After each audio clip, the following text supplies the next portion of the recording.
Isang sigaw para sa mga nagrereklamo na lagi silang iniiwan.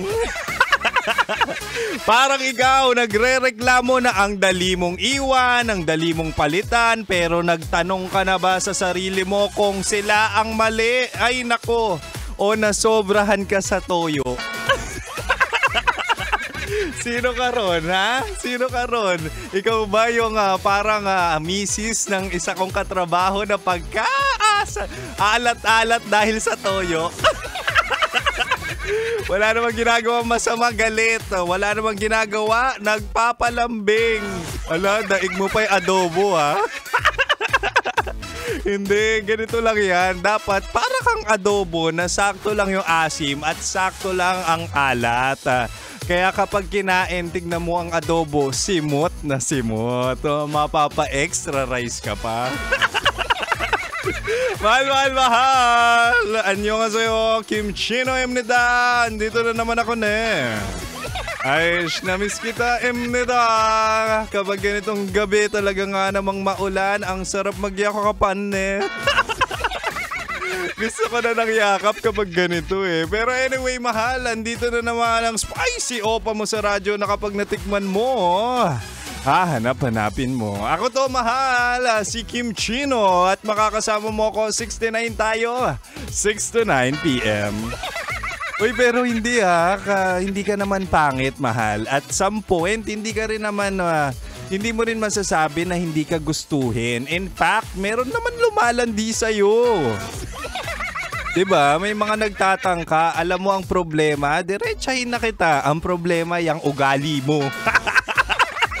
Nasobrahan ka sa sangkap na talaga nga namang nakakaduwal sa relasyon. Kaya ang ending, ikaw ay pinagpapalit, iniiwan at kinakalimutan.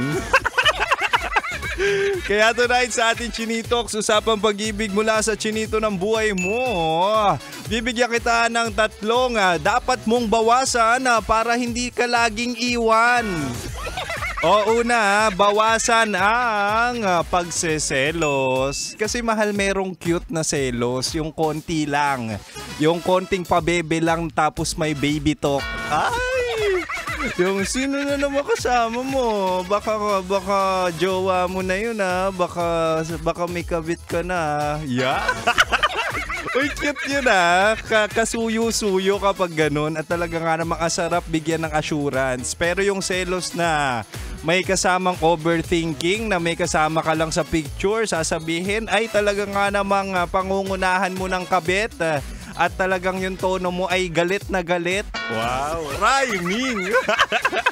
Uy, hindi yun cute. Ang tawag doon toxic. Hindi lahat ng tao ay gagawin ang ginawa sa'yo ng ex mo. Diba? Minsan responsibilidad ng individual ang paggamot sa kanilang trauma bago pumasok sa relasyon. Kasi kung iaasa mo sa jowa mo yung pag-heal ng trauma na dulot ng ex mo, ay naku, kawawa yung magiging partner mo. Mas masarap pumasok sa relasyon na buo ka. Mas masarap kang pasukan. Pasukan ng pagmamahal. Kapag buo ka na at kapag healed ka na. Diba? Yan naman tayo Para lahat happy, parang yung bayad center activation namin kanina sa Sauyo ay talaga nga namang pagkasaya-saya. Oo, pagkasaya-saya ng mga taga Quezon City. Maraming salamat sa Love Radio Manila, sa team ko. At sa team ng bayad na sina Moms Crystal, Sheena, Rebecca, Queen at si Sir Dennis Dungo. Kung nakikinig kayo dyan, magsiingat kayo pa uwi, umuulan. Anyway, hanggang 9 p.m. pa si Kim Chino sa kanyang Chinitox at meron pa akong bala dito para talaga nga namang hindi ka na laging iiwan.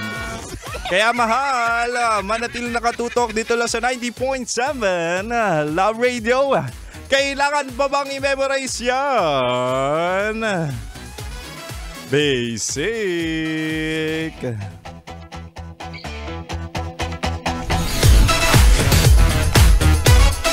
Metro's #1